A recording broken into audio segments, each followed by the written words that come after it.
Entonces los pañales o delantales que Pablo podía utilizar para limpiarse los ojos o para secar el sudor eran llevados a los enfermos que no podían llegar tal vez a la escuela de Tirano donde Pablo estaba predicando y enseñando la palabra de Dios. Entonces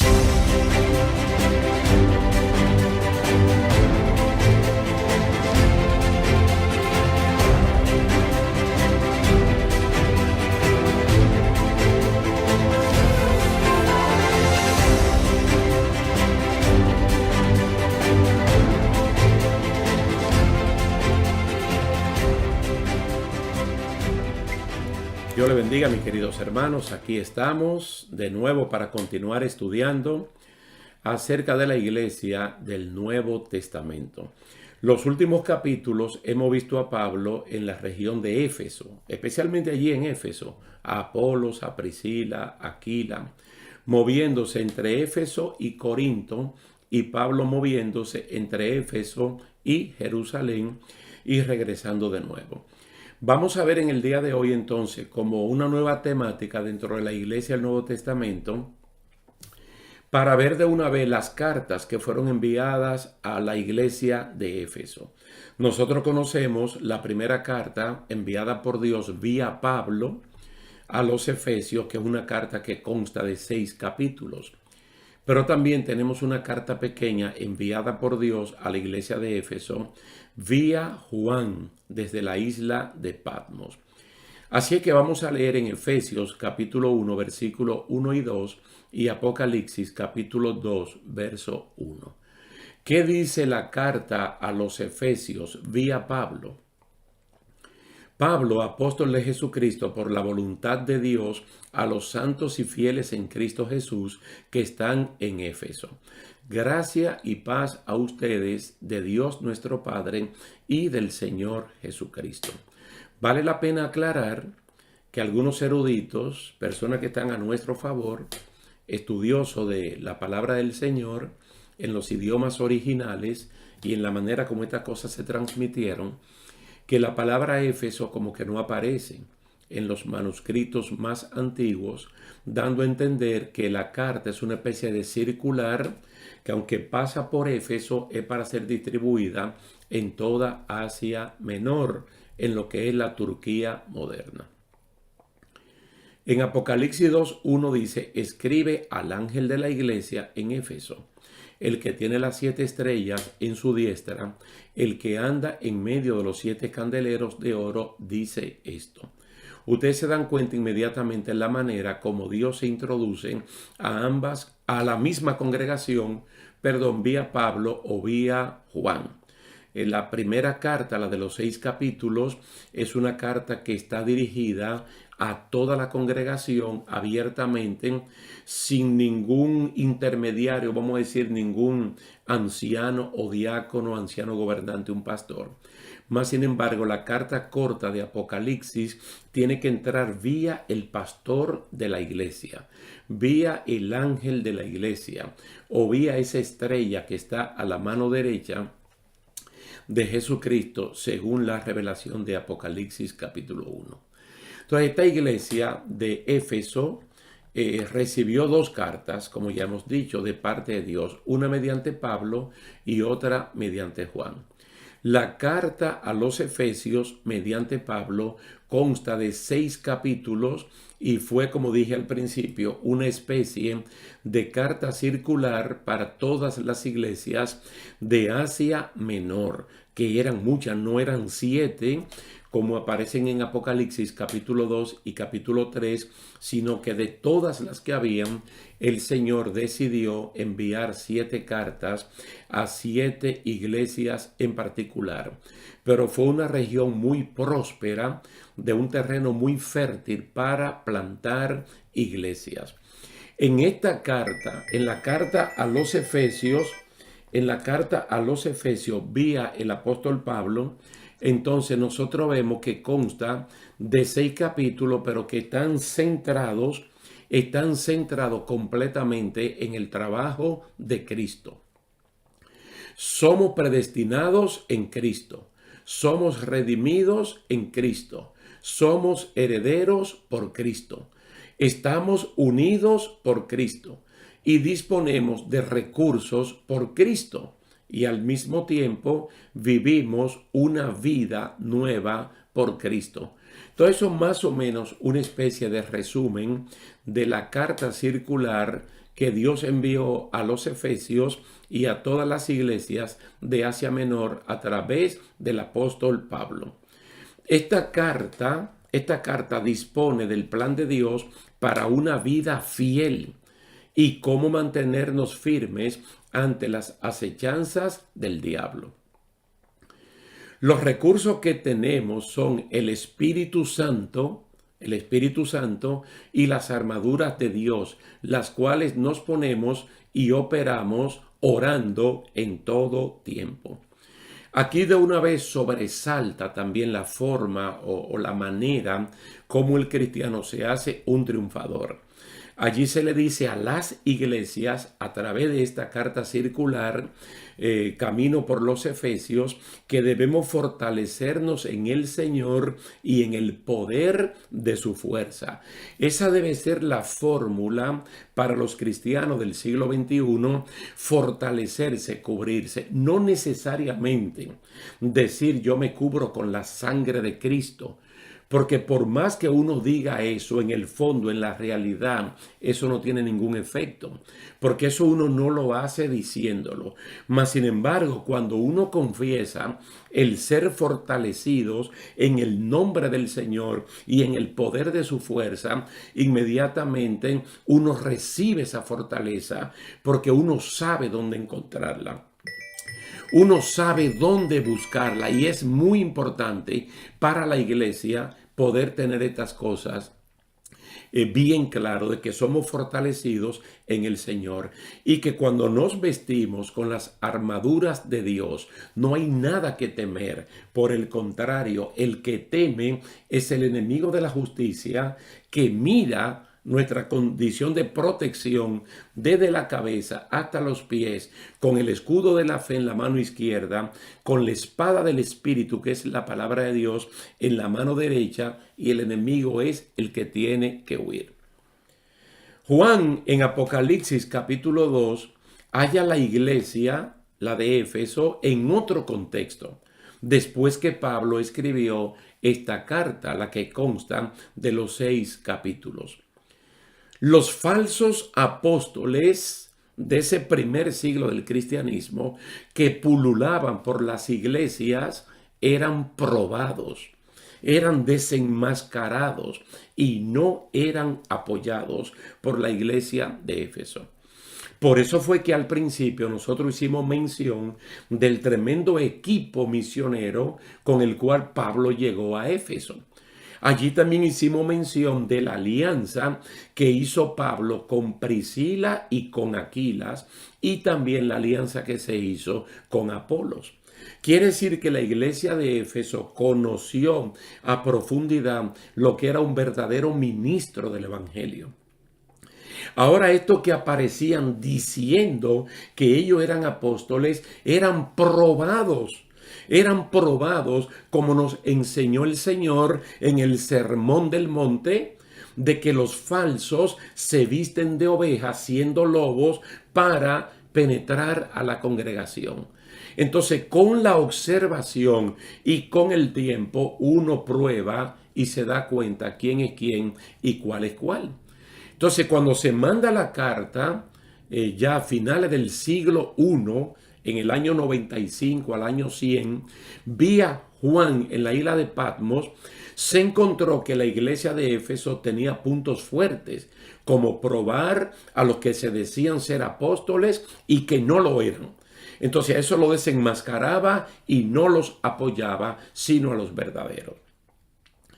También la iglesia de Éfeso rechazaba la doctrina de los nicolaítas, que era un movimiento de buscapuestos. Óigalo bien, era un movimiento de buscapuestos en la iglesia local, queriendo, al igual que los fariseos, ocupar los primeros puestos no para servir, sino para mandar.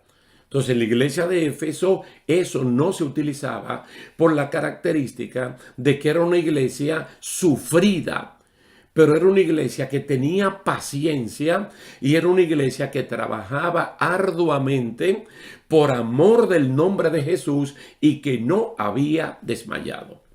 Es decir, la iglesia de Éfeso tenía características donde los falsos apóstoles, los falsos ministros no tenían cabida. Pero también la persona busca puestos para dirigir, para servir, no para servir, sino para aprovecharse del puesto tampoco, porque allí se trabajaba arduamente por el nombre de Jesús y no desmayaban. Ahora la iglesia, el Señor, cuando le manda la carta vía Juan, encuentra un punto débil y era el abandono del primer amor. Y el Señor se lo dice claramente. El Señor se lo dice claramente con respecto a lo que es esa relación de intimidad con el Señor que nunca se puede perder, ni siquiera en lo que nosotros hacemos dentro de la iglesia. Para que lo que uno haga dentro de la iglesia no sea algo mecánico o físico o hacerlo por hacerlo. Porque Dios siempre va a medir la intención del corazón con la cual uno haga las cosas. Entonces el Señor procede a decirle a la iglesia de Éfeso que tiene que cambiar de actitud, que tiene que seguir con la misma posición de probar a los falsos ministros, que tiene que impedir que personas como los nicolaitas ocupen puestos de mando para ellos servirse, para ellos mandar y no para servir al pueblo. Pero que la iglesia tiene que seguir siendo sufrida en cuanto practique el amor ágape, tiene que seguir siendo paciente, tiene que seguir trabajando arduamente, no desmayar, pero en ningún momento dejar el primer amor, esa primera intención, esa primavera en la relación con el Señor que comenzó cuando el apóstol Pablo y su equipo llegaron a Éfeso. Vamos a ver que en la carta que Dios le envía vía Pablo, se resaltan dos cosas muy importantes que también se resaltan en la carta que Dios envía vía Juan en Apocalipsis 2. Mire lo que dice Efesios capítulo 1, versos 13 y 14. No mire, mejor escuche. En él, es decir, en Jesús, también ustedes, habiendo oído la palabra de verdad, el evangelio de vuestra salvación, y habiendo creído en él, fuisteis sellados con el Espíritu Santo de la promesa, que es las arras de nuestra herencia, hasta la redención de la posesión adquirida para alabanza de su gloria. La iglesia en Éfeso tiene que estar claramente convencida del proceso, del orden de la salvación y de la garantía de esa salvación con la presencia del Espíritu Santo, no solo para garantizar esa salvación, sino para garantizar que lo que el Señor salvó, Él viene a buscarlo. Entonces, cuando habla de arras, está hablando de garantía, de algo de tanto valor, que entre comillas obliga a Jesucristo a venir por la iglesia. Entonces habla de posesión adquirida, de los que fuimos redimidos, de los que fuimos comprados. Y que entonces el Espíritu Santo nos ha sellado como que somos propiedad de Él. Y aunque estamos en el mundo, no somos del mundo, sino que somos de aquel que murió por nosotros. Pero en el capítulo 4 de esa carta a los Efesios, vía Pablo, escuché bien lo que dice. Y no contristéis al Espíritu Santo de Dios, con el cual fuisteis sellados para el día de la redención. Entonces hay que conectar Efesios 1, 13 y 14 con Efesios 4, versículo 30. Allí está hablando de la garantía que es el Espíritu Santo con el cual fuimos sellados. Pero aquí está hablando de no contristar, de no entristecer por nuestro mal proceder al Espíritu Santo, dando a entender que está la posibilidad de que después de una tristeza del Espíritu, Él termine yéndose de nosotros. Y todo lo que Cristo hizo, entonces se echa a perder. Porque cuando uno vuelve a cometer los pecados que fueron perdonados, me hago transgresor y estoy destruyendo las cosas que el Señor edificó en mi vida. Ahora, noten bien, escuchen esto, cómo es que la carta que Dios envía a la iglesia de Éfeso vía Juan en Apocalipsis 2, en el versículo 5, escuche bien la advertencia. Recuerda, por tanto, de dónde has caído y arrepiéntete. Y haz las primeras obras, pues si no, vendré pronto a ti y quitaré tu candelero de su lugar, si no te hubieres arrepentido. Ustedes ven la misma advertencia de Efesios capítulo 4, verso 30. No entristecer al Espíritu Santo con nuestro mal comportamiento, porque con Él fuimos sellados para el día de la redención. Y aquí, si no hay un cambio, voy a remover el candelero de en medio de su lugar. Y el candelero dentro de la iglesia lo que representa es única y exclusivamente al Espíritu Santo, que es la realidad presente, que es el antitipo de un tipo que el Señor puso en el Antiguo Testamento, en el tabernáculo y posteriormente en el templo. El candelero era la única luz en ambos lugares. Y como acabamos de ver, es la única luz de la iglesia corporativa, de la iglesia local, tanto de Éfeso como de la congregación local donde usted y yo nos congregamos, pero que también el Espíritu Santo es la única luz en nuestras propias vidas. Por lo tanto, debemos cultivar una buena relación con el Espíritu Santo para no entristecerlo con un mal proceder, como desafortunadamente lo hicieron Sansón, Saúl y David, por poner 3 ejemplos. Sansón terminó sin visión porque le sacaron los ojos. Saúl terminó suicidándose, clavándose él mismo su propia espada, y el Espíritu de Dios apartado de ambos. Y David tuvo la oportunidad de recuperarse, porque en el Salmo 51 también le suplicó a Dios que no quitara su Santo Espíritu. Porque David se había comportado tremendamente mal, como si hubiese sido un pecador vulgar, un delincuente, un impío, y el Espíritu Santo se retira de la persona. Si lo sorprende la muerte, saque usted de la conclusión. Por eso está la advertencia del Señor. Si uno como cristiano, después de ser redarguidos, confrontado con nuestra propia realidad por el Espíritu Santo, insistimos, Él termina entristeciéndose. Primero por nuestra desobediencia y segundo por las consecuencias que vamos a pagar por esa desobediencia. La advertencia es la misma de la carta vía Pablo. Es la misma. El Espíritu Santo puede ser removido de la congregación y quedarse sin su testimonio y sin la posibilidad de ser arrebatado como posesión adquirida. Bendito sea el nombre del Señor.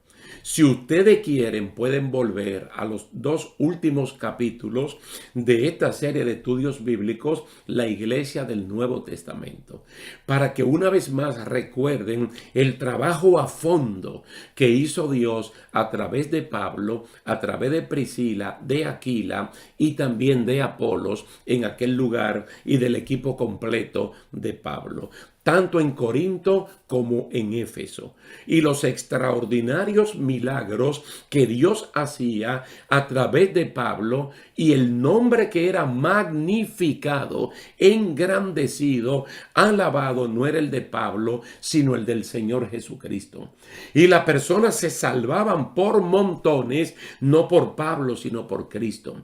Y la palabra de Dios se dispersaba y se establecía en la vida de cada una de estas personas. Entonces, cuando se mandan ambas cartas, ya las iglesias no están en las mismas condiciones que cuando Pablo estuvo allí. Entonces, algo ha cambiado y el Señor quiere que ellos vuelvan a las primeras obras. Primeras obras que uno hace con la intención de que lo que está haciendo no es para los hombres, sino para el Señor. Entonces vamos a terminar aquí y vamos a continuar en nuestra próxima ocasión hablando de la iglesia de Esmirna.